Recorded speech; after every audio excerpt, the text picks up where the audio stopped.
可能會有好多人同你講，大狗同細狗飼養嘅方法都係大同小異，但係其實大狗同細狗又或者唔同品種嘅狗嘅生活模式都可能會好唔同。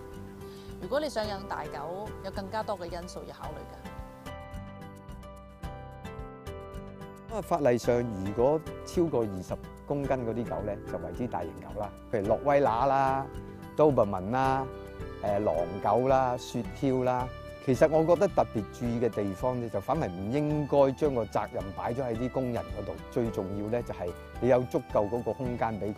最重要就係嗰個運動，因為佢如果冇咁嘅運動量，你養咗佢，佢變咗對個健康又唔好，甚至影響埋佢嗰個脾氣嘅。養得一隻大狗嘅話，你唔教得佢好，咁佢影響到屋企人，咁變咗就算有咁嘅意外都唔好。咁所以我就覺得，如果係有細佬哥有大人咧，養大狗嘅時候，你都係要小心啲。用英文講嘅 No bad dogs, only bad owners。因為只有咧係唔好嘅狗主，先至會令到隻狗唔好。